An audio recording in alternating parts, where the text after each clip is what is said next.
Interview with Lulu, Queen of the Night. So Soon to rule all reality. So you want to talk about your thoughts on everything that's going on, or what do you want to talk about? I will say this. I'm not a conspiratorialist. Right. But there are conspiracies. I mean, Stalin's conspiracy to destroy the opposition was a conspiracy. Hitler's conspiracy, he destroyed his rivals. That was a conspiracy. Now, when we look at this, in my view, London Breeder is a complete idiot. Okay. It went too far. It's not necessary. They say that the rate of infection is quite down in San Francisco, but on the other hand, San Francisco, most of the people. But don't you think the reason is because of the actions taken? No, it's because people work from home in San Francisco. People already work from home. Well, not so why shouldn't they stay home? Well, but they go to, but also the restaurants and the bars and all that don't. Well, do you think London Breeder cares about the working class?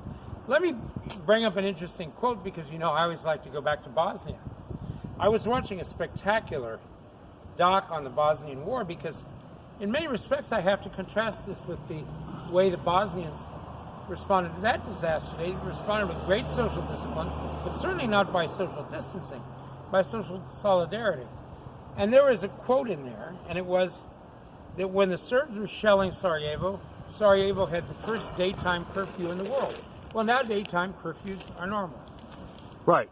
So, I mean, I'm asking myself, first of all, most of my friends will absolutely outrageously reject the label fascist for these measures. My feeling, though, is the political crisis is so profound, the social crisis is so profound, the sense of disillusionment is so extreme, we really are at a void in which a revolution can take place. So the question then is this: do I want to argue with people over the definition of fascism, about which, by the way, I'm peerless because I've read everything. There are basically only two books you have to read: Trotsky, Wilhelm Reich, and a man who wrote a book called Der Führer, which is in English, Konrad Haydn. Konrad Haydn invented the term Nazi, but he was a socialist term. Well, on another note, yes, sir. The director's name escapes me right now, but the director of On the Waterfront. Yeah, Gaj Kazan. Right. What about him? Are you a fan? Was I a fan? Yeah. I wrote the standard analysis of On the Waterfront on the request of Richard Schickel, and that was on the question of which had been repeated many times by that lying murderer, Arthur Miller, who in my view murdered Marilyn Monroe, not directly, but psychologically. Artie Miller says... Who do you think murdered her directly? I don't think she was murdered directly. I think she committed suicide. Okay. But I think she was driven to her death by that bunch of Stalinist pricks, because above all, Marilyn Monroe wanted to be taken seriously intellectually, and he was worse than fucking Sinatra or DiMaggio. I mean, DiMaggio always complained that Sinatra treated her like a whore. You don't think a Jewish communist was going to treat her like a Stalinist was going to treat her like a whore? Even though my father sprang into the house, bounded into the house, and yelled, Arthur Miller is fucking Marilyn Monroe, because this was seen as the revenge of the Jewish communists. And this was here in San Francisco? Yes, it was in San Francisco. Was it in North Beach? It was, no. Now that I think. In the marina, probably. No, I have to think. Where was it? It was 1954. Yes, it was in Westlake. 53. Yeah, it was Westlake. We hadn't moved to Sunnyvale yet. Oh. We moved around a lot. Where is Westlake? Westlake is Westlake. Out in the western part of the city on the beach. Oh, okay. It was an early development. Well, anyway, I mean, I think Arthur Miller killed Marilyn Monroe. The question is this. Miller insisted for many years that he had written a screenplay called The Hook, which was about longshoremen in Brooklyn. Yeah. He gave it to Gaj Kazan. Gaj Kazan took it to Hollywood, and Gaj Kazan allegedly stole it from the waterfront. Well, so I got the original text from the University of Texas. In fact, I got two different drafts of it. The idea of comparing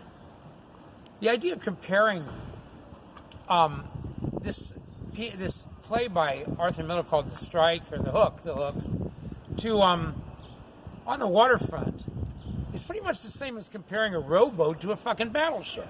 Yeah. It was a lousy play.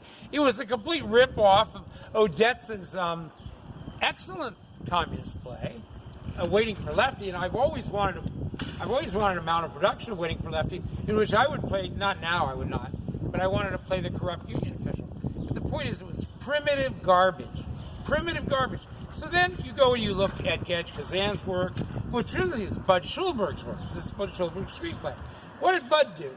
Bud went down to fucking Hoboken. He went down to the docks, to the Irish dockers, and he met Father John Corrigan. Well, you love that. I remember one time, a couple years ago, in Chinatown, you did a scene. Do you want to do the scene? I'll do the scene. Okay, here we go. Oh my God, it's so powerful. Right so here by the mortuary parking lot. I can't do the whole thing without reading it off.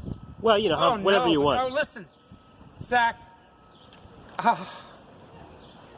The Catholic priest's speech, and on the waterfront, is one of the greatest triumphs of American cinema and of veridical reporting. It was the actual speech that had been made by Father John Corrigan. He was played by Carl Malden, who, frankly, I fucking despise.